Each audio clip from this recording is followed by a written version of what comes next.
listening to his teaching. I have to ask you to be patient with me because I'm not an experienced Dhamma talk, but I've been around in the shadow of the Dhamma ever since I was 25, which is nearly 15 years now.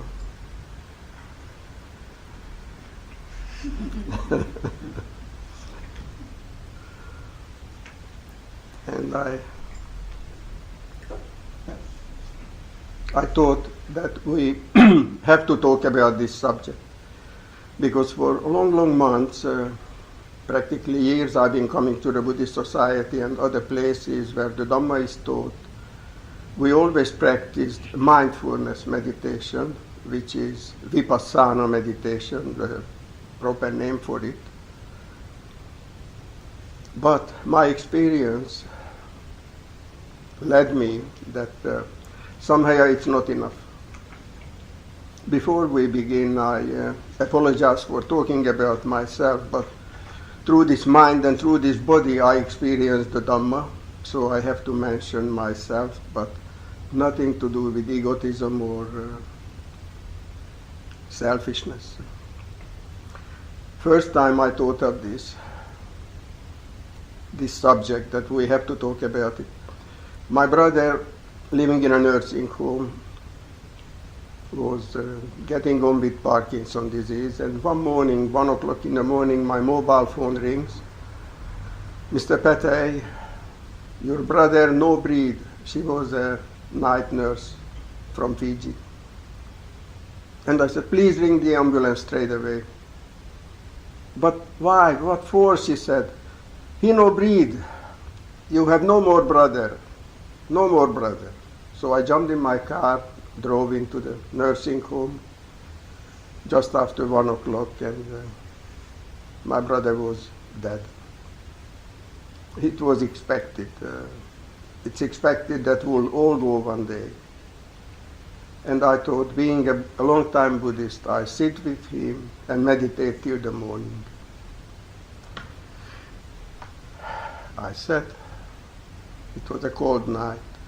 And breathing in, rising, falling, rising, falling.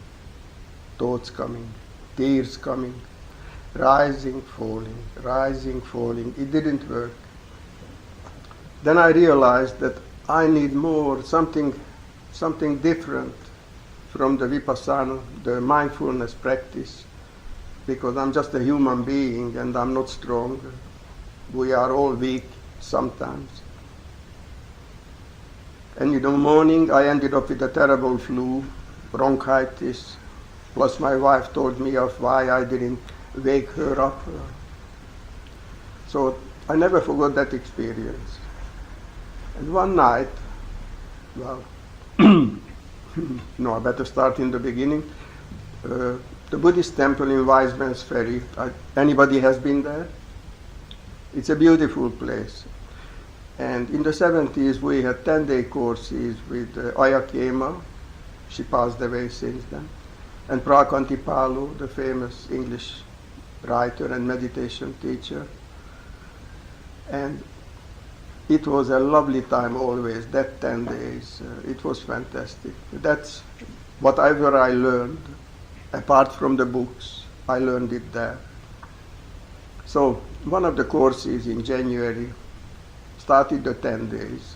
After 2-3 days, I was doing 2-hour walking meditations under those beautiful trees.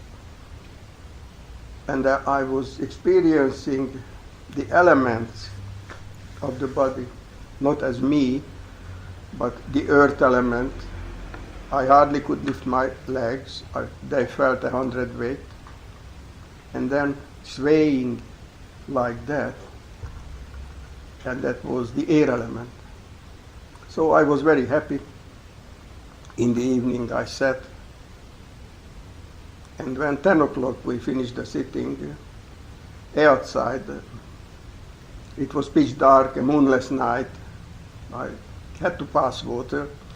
In the forest you do not look for the toilet for little things, especially when it's after 10 o'clock. And as I was relieving myself, the earth started moving. I stepped on a wombat. Willy the wombat. I got startled. I jumped back, twisted my ankle. In the morning it was like a balloon and painful. So there went my walking meditation. I said, if this doesn't happen, I could have been enlightened by the end of the week, easily, with the walking. So I suffered with the pain and no walking meditation. And I was lost with the meditation. Rising, falling, thoughts arising, ceasing, rising, falling. I started feeling sorry for myself. And I thought, all right, I give up. And in my mind, I collected my loved ones. I had 5 grandchildren already.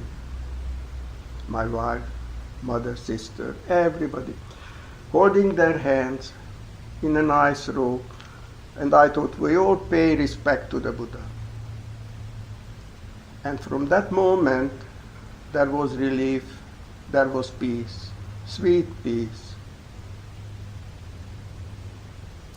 Then I realized, and even after that, I realized that we need more than just the mindfulness meditation. We need more. This is the devotion, what I promised, and the help should come from inside us. But to differentiate between the two kinds of meditation, when you do mindfulness meditation, rising, falling, whatever comes, you notice it, letting go. If it doesn't go, you just keep watching it like pain. So whatever arises, you're just aware of it, no condemnation, just change. But when it comes to devotional, calm meditation, it's different. Like you have pain. It's a common thing, we all experience it. You notice it, pain. And then you leave it as it is. Go back to the meditation subject, meditation object rather. Because insight, what we are after always while we practice it, insight is the major purpose. But how do you get insight? Through concentration. If there is no concentration, the insight will be just a superficial thing, whatever you read, going through the subconscious, etc.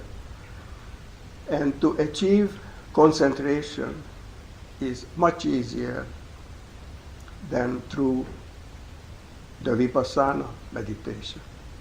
So, Ajahn Chah said, meditation is like both kind of meditations, like a stick. If you pick up one end of the stick, the other end will come up. It's like your hand, the palm or the back of the hand. So, the Buddha told us that to achieve some, you don't have to achieve anything, but on a spiritual path, whatever path it is, you need a balanced person.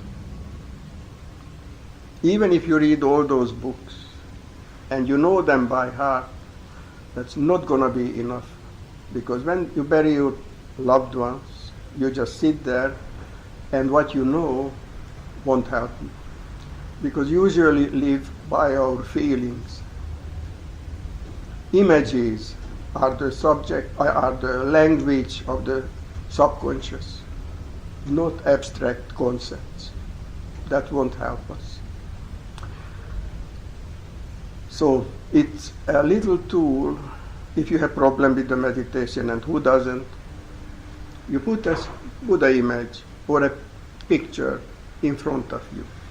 If you're not a Buddhist, let it be Jesus Christ. Nothing wrong with it. The two men taught the same teaching.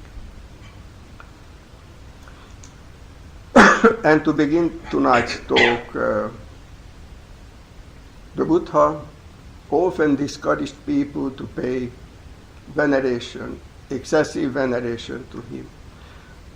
He got rid of ego and all these things at the time of his enlightenment. At that time, there was a monk. His name was Vakali. He, from morning till evening, went after the Buddha, always watching him, listening to him, never leaving him alone for a minute. So finally the Buddha had enough and he said, "Listen, Vakali, what good is there for you to watch this decaying body? If you know the Dhamma, you will see me." One day at the Sangha Lodge, Bhante Tejatama asked us to make a picture, a mental picture of the Buddha. I couldn't.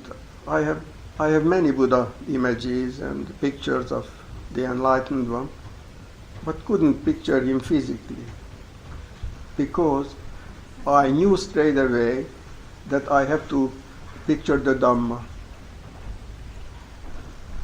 not as a physical body, the embodiment of enlightenment. That's what the Buddha was.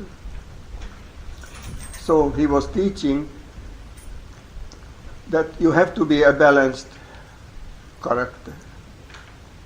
And Dhamma, what is Dhamma?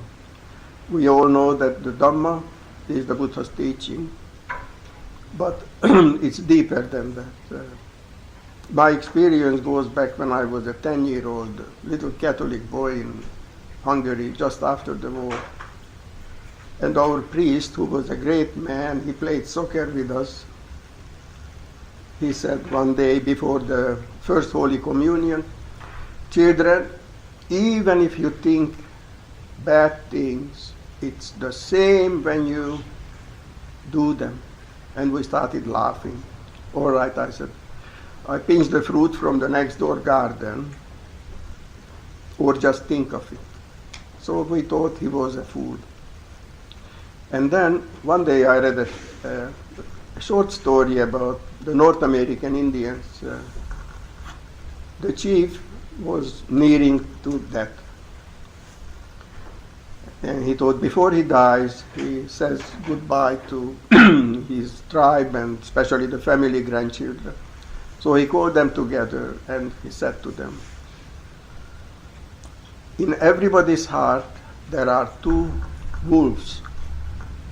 One is a vicious, nasty one, always thinking of destroying and killing. And the other one is an unselfish, gentle, beautiful wolf. Now, these two has to fight to the death. What do you think, my family grandchildren? What do you think, which one is going to win?" Oh, the grandchildren started, the bad one, the vicious one, because he's stronger." "No," the old man said. Then the other said, "Then the good one's gonna win." "No," he said. "Then which one's gonna win?" "The one you're feeding." It's a simple story, but very deep. I told my own grandchildren, because you cannot talk to them anymore, always play with some Xbox and things. Oh, it's a very sad thing these days. If you have grandchildren, you will understand what I feel. So whatever I feed to this mind and to this heart will win, will be me. And when I first opened up the Dhammapada, it's a masterpiece of poetry. The first sentence is in the Dhammapada. All that we are is the result of what we have thought. It is based on our thoughts. If you think with a pure heart, then happiness will follow you, as the wheel follows the hoof of the ox that draws the carriage.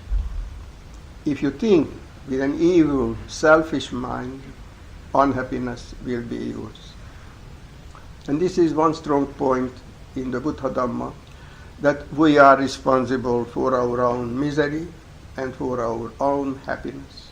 because it's so easy to blame the wife or the government or whatever for my problems and my misery. So, which wolf is going to win? I hope in our case, the good wolf is going to win. Because we have to be careful what we feed to the mind and to the heart.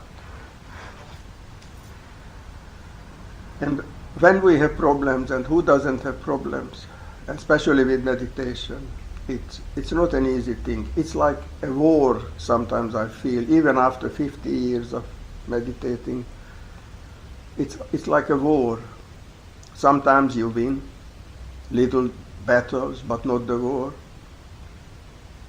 Sometimes you suffer, sometimes you get beaten. So when this happens, you need some help.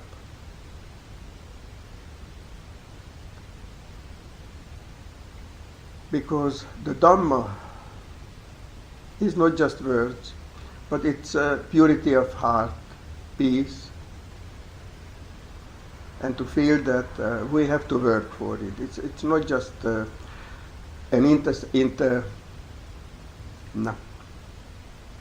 it's not just what comes from the books.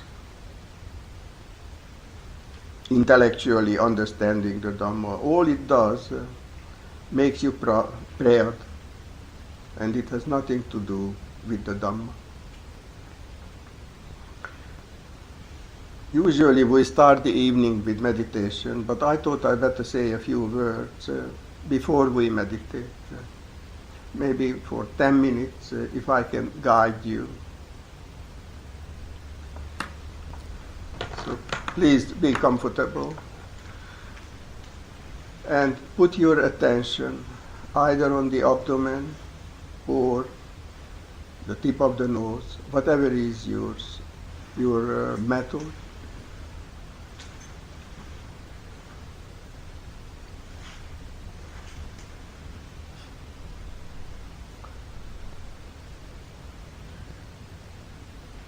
Just relax and be happy to be here.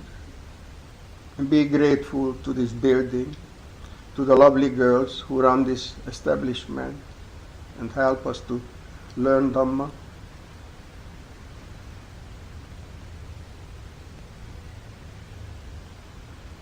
Try to feel gratitude in your heart. Think of mom and dad who brought you to this world, and you can never repay their kindness.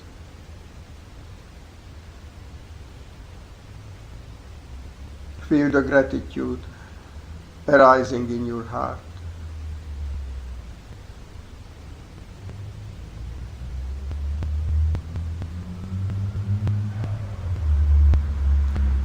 Experience the feeling.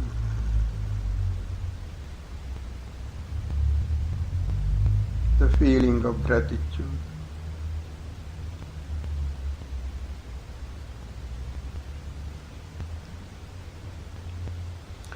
Be grateful for the present moment, that you are with good people, with like minds.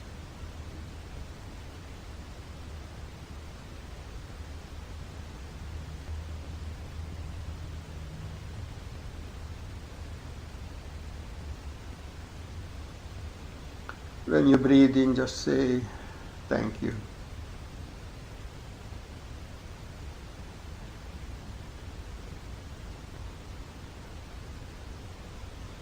Think of the people who look after you, the baker who brings you the bread in the morning, the cow that brings you the milk. We often never think of the other people. What would be with us without the other people? Alone.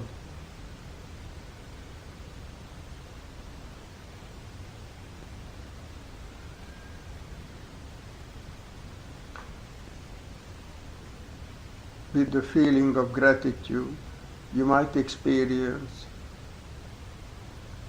a feeling of self-forgetfulness.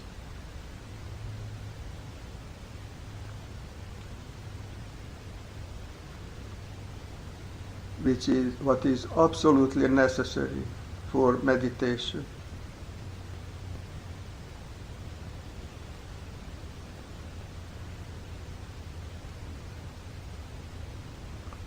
Because we cannot get out of this petty self, my thinking.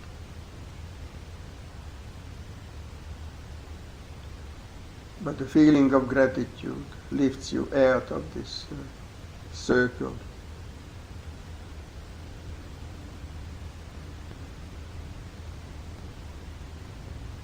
Thank you. I'm grateful for what I received in my life.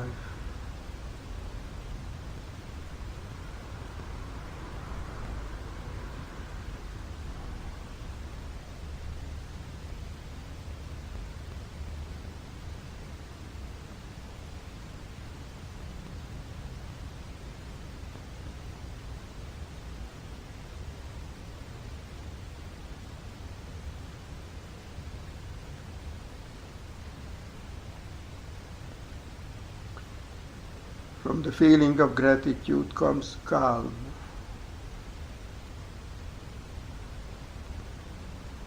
We are much calmer now than when we started the evening. Find your heart. Find the calmness in it and the gratitude.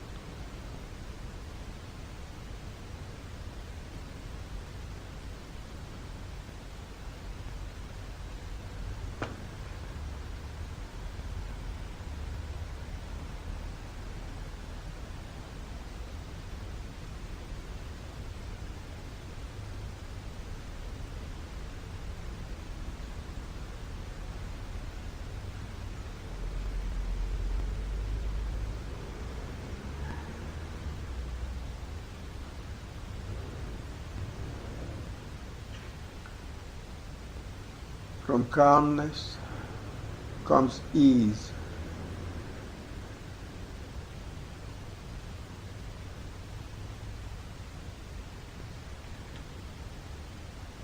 Just feel that ease. It doesn't have to be perfect. Nothing is perfect on this earth. But we are trying to find ourselves.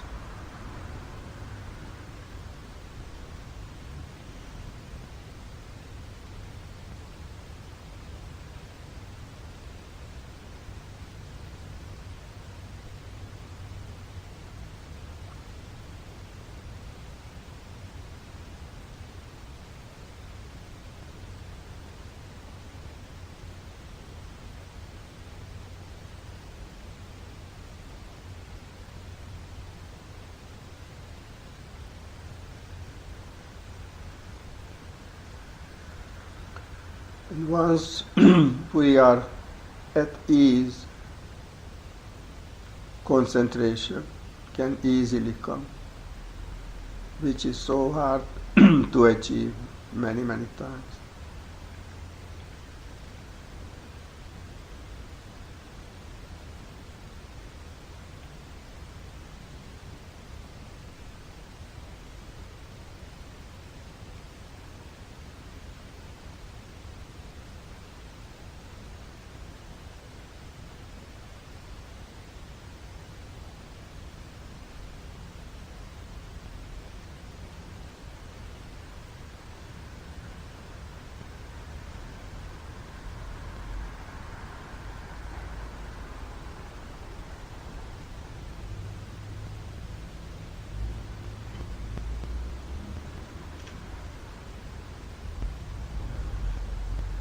And when concentration comes,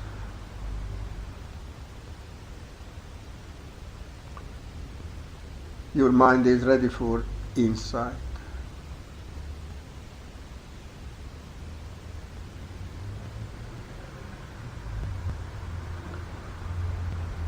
So that is how the two different kind of meditations merge on the end.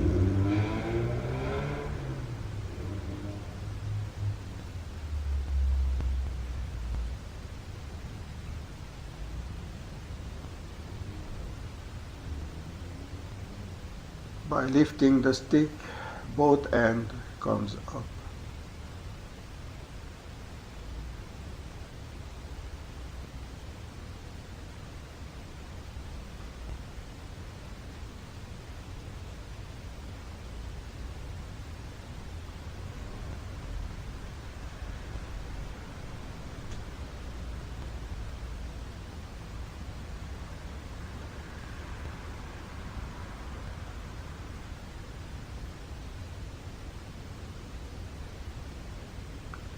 So the devotion and the love you have in the heart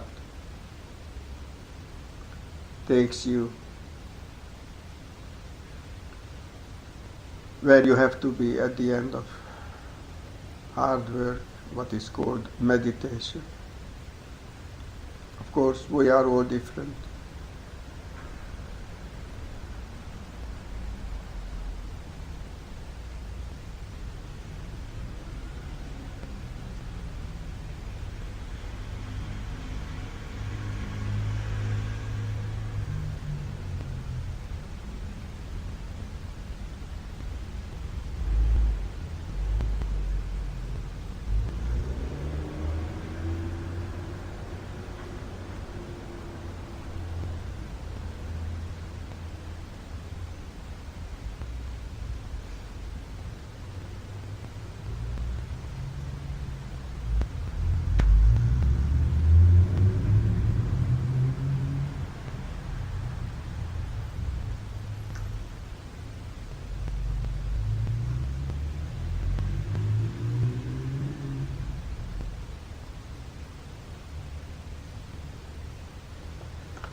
Gently open your eyes.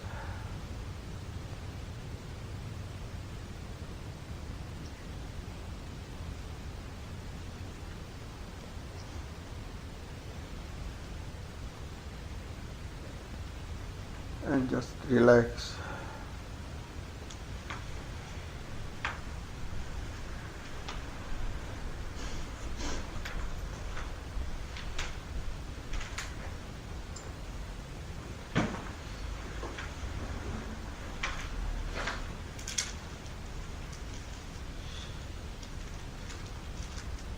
And mentally, if we go back to where we started the meditation, remember we had gratitude in the heart. The Buddha said, two very rare persons are on earth. One who is grateful for the things, good things done to him, and the other one is who's ready to repay some of the kindness done to him or her.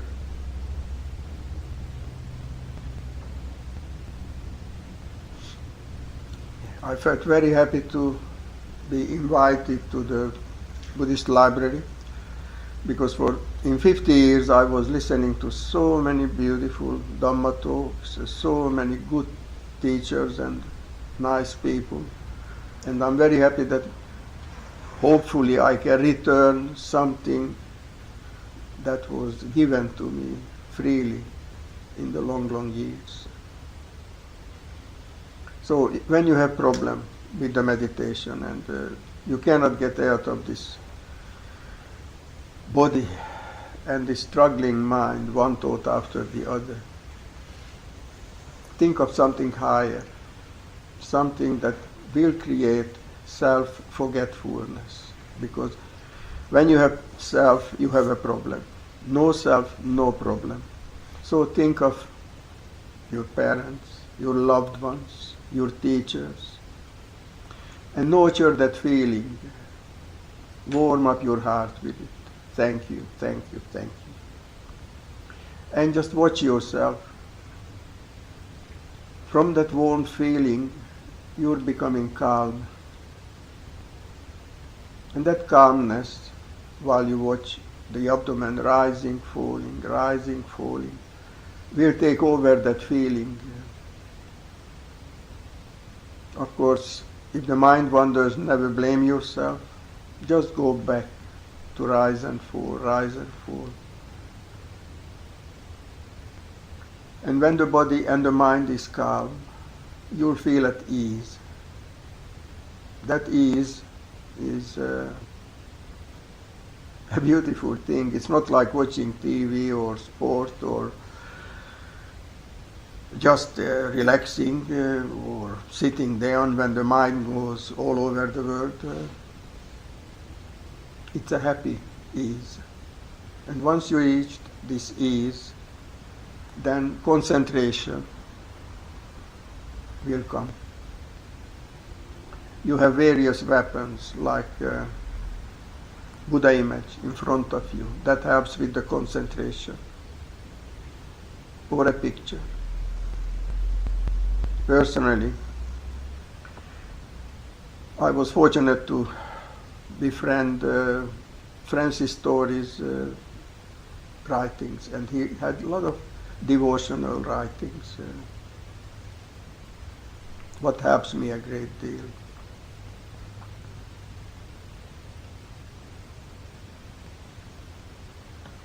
If you don't mind, I do it for you. Absolution. All compounded things are impermanent. Let not the linked years shackle my feet, nor the procession of myself's long death pursue me. I alone upon my head this curse pronounced, that each new morn should meet my own dark image mirrored in defeat. I, my own jailer, who daily fed on poisoned memories and bitter bread, now give me absolution. Let me greet the unencumbered day that in the sweet moment of waking draws me from my bed as one newborn who with each new breath must die. I will my freedom. Let the burdened past sleep in its grave, and I'll be healed at last to bless this truth, whose blessings on me lie.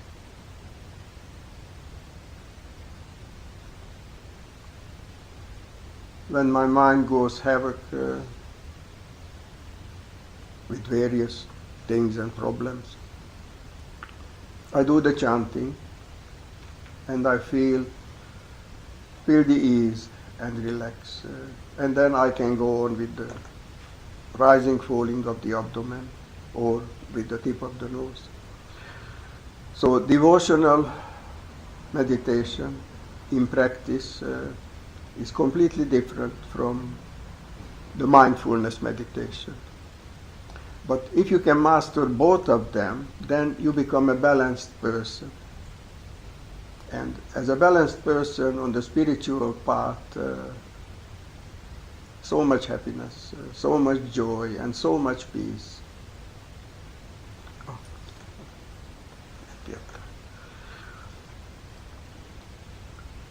Experience. If we have intellectual understanding of the Dhamma, that's not enough. It's like telling your child, don't put your hand in the fire. Till he puts it in, he won't understand you what you mean. We all struggle. One example, how it works. Last 10 years of my working life, I've worked on Bondi Beach. And coming out of the place after work, I shook my head. 10, 15, 20 of the most beautiful women and girls in the world walking on Campbell Parade down to the beach, half-dressed. I felt ashamed noticing the girls and pretty women. I said, Frank, what kind of Buddhist are you? This is a shame.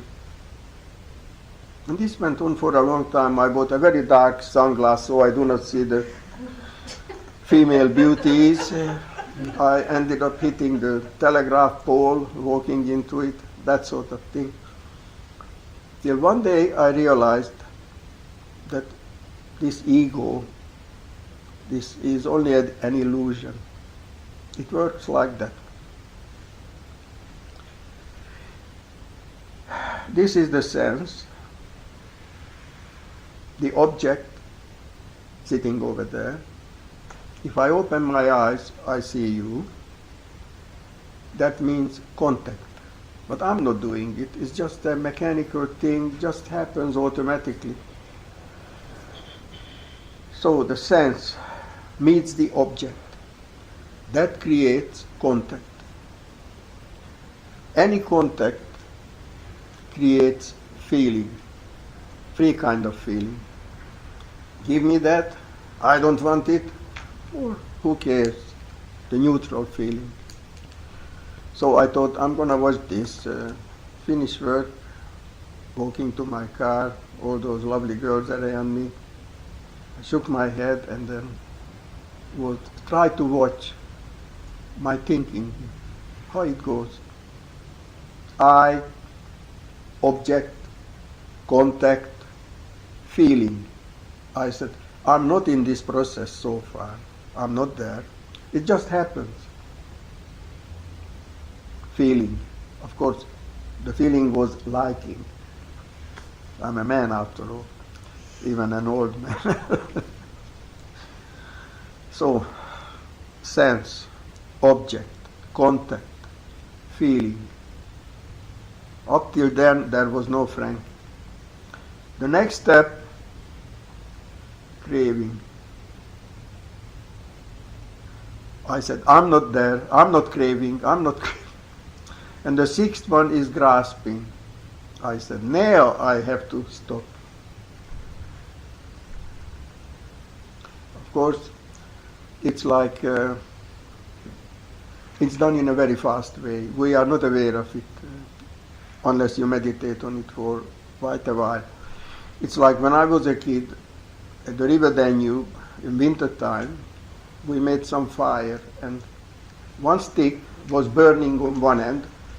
When you went like that in a circle, all you could see is a circle of fire. That's how our mind works. That's how it cheats us. And when I realized this, I said, fair enough, craving is still there in the heart. But no grasping. I have to stop the grasping. So, Dhamma works like this. It's not just reading about it, but a personal experience as it works. So next time, gentlemen, when you admire the lovely ladies, just watch yourself and say, craving still in my heart, but the grasping, I'll be very careful with. So, sorry I talked about this personal experience, but that's how I learned about Dhamma. And of course, I've been married 55 years. I got married when I was 1 year old. No, it's not true. And I have to mention that for the first 20 years, when I became a Buddhist, my wife done everything in her power to stop me to come to the library or go to any temple or whatever. She taught me patience. And patience is one of the paramitas, one of the perfections what the Buddha taught us. It took me so much humility, and I knew I cannot hurt her because she left her country, her family to come to Australia with me. So I knew she was a winner anyway. Otherwise she's a good woman, but never understood. She was jealous maybe of my involvement, that I find happiness not just with her, but somewhere else. So after 20 years I noticed that whenever I wanted to say something, she never listened. But then I overheard that she repeats it, some parts of the Dhamma. So it's typical woman, you know. She won't admit, but she still can learn. And one day, long time ago, Buddhist Society of New South Wales, we hired a hall in the Theosophical Society's building on Walker Street. And that was the first Dhamma talk I was giving in my life with my pidgin English. And I was standing at the door waiting for the customers. You know. Opposite the Theosophical Society's building, there was a Swiss pub. Friday evening, 7 o'clock. It was overflowing, people everywhere, drinking beer and enjoying themselves. And I am waiting for like minds to listen to the 4 Brahma Viharas, the 4 beautiful states of mind. Brahma Vihara means the abode of the gods, that if you are experiences these feelings, then you are with the gods. Finally 5 people turned up, but I had to give the Dhamma talk. The next day I told my wife about it, that the abode of the gods, metta, loving kindness, all that lives, compassion for everything that's around you, sympathetic joy, enjoying other people's happiness. And the 4th one is very important, equanimity, even-mindedness. That's the crowning glory of all human emotions. A week went by, there came the Aussie Rule Grand Final from Melbourne. I'm an avid Hawthorn fan, Hawthorn supporter. They were playing Essendon in the Grand Final, 1 second left, and the Hawthorn team kicked the winning goal, 1 point win in the Grand Final, and I was screaming. And my wife comes up and, Frank, what about equanimity? So, if you do not follow Aussie rules, you don't know what I talk about. But, so, that was my teacher again. So even, you can learn the Dhamma even at home. Yeah.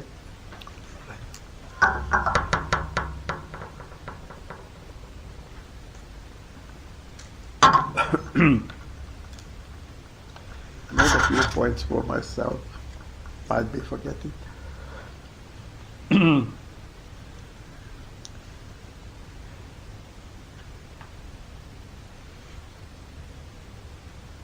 Buddha often talked about his followers had confidence in him. But how do you get confidence? Faith is completely different in the Christian teaching. Faith, you had to have faith. Otherwise you wouldn't go to the church. But confidence comes up from various parts. Like, start with devotion, tonight's subject. If you're not the type to have devotion, or you even criticize others who have devotion and show devotion like to the Buddha, then you're not on the right way. We are all different, we all need different tools and different weapons on the spiritual path. So never be ashamed when your heart is overflowing with gratitude. When you discover something beautiful in the Dhamma or in other people, then you should rejoice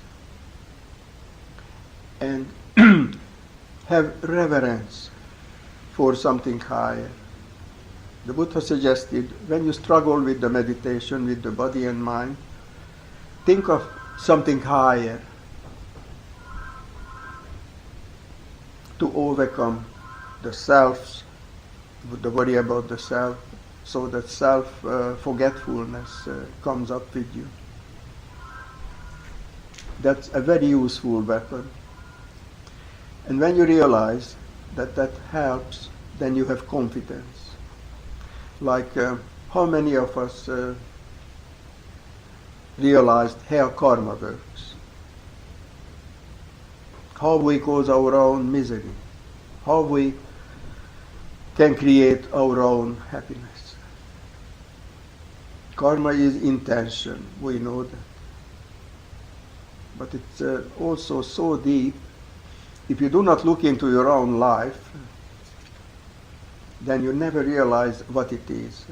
The first time it happened, that was 45 years ago. My first daughter was born. And of course I thought, my wife doesn't want me anymore. I'm not important anymore because, of course, no sex.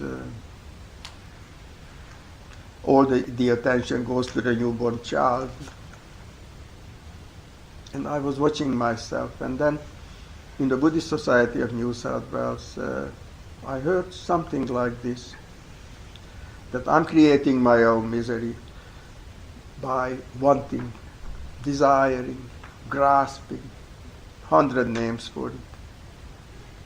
If I want to get away from this suffering, I have to give up the desires. But gentlemen, it's not that easy when we are young and strong and surrounded by lovely women. But we have to go through this. Still, that was the first thing when I realized karma works. I don't know how electricity works or karma the same way. I don't know how it works, but it does. We have to be very careful with our intentions, even with the thoughts, because we are becoming those thoughts.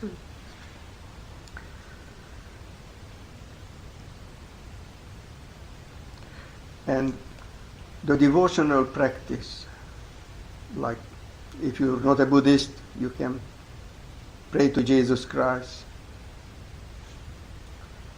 While you're doing that, the self-forgetfulness sets in,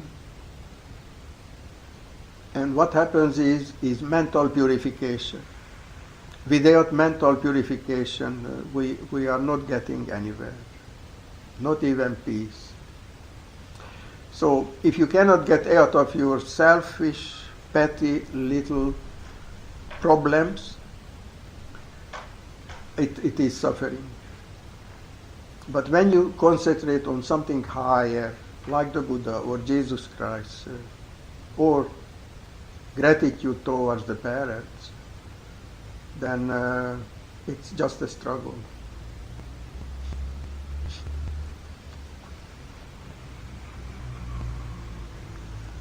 The elevating subject will lift us up.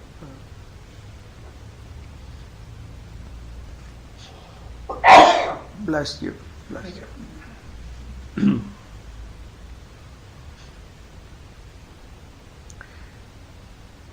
Yeah. Maybe one thing about my Bondi Beach adventures with the lovely ladies.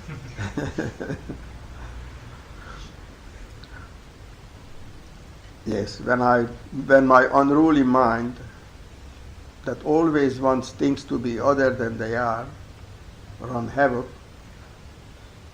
with the objects of my eyes, then I started doing a chanting to stop all this craving. If you don't mind, I do that for you. That's from the Lotus Sutra. My friend had a look a minute ago. The parable of the burning hairs. Old age, disease, and death, such fires as these are burning ceaselessly. The Tathagata, freed from the burning house, lives tranquilly abiding in the woodland. Now this triple world, all is my domain. The living beings in it all are my sons. But now this place abounds with distresses, and I alone am able to save and protect them. And the Buddha, for the sake of them, preaches the way, tactfully saying, the cause of all sorrow is rooted in grasping. If grasping be ended, distress has no foothold. Forsaking all grasping is the gaining of freedom. If you are able to receive these words faithfully, you shall be able to enter the Buddha way. And I always went back to these words. The cause of all sorrow is rooted in grasping, and shook my head. The cause of all sorrow is rooted in grasping. Forsaking all grasping is the gaining of freedom. It's little nothing, but still helped me, kept my heart a little bit purer. Because if you know Somerset Maugham, in one of his novels, Rain it was called, he said, he was a doctor, he knew all men are pigs.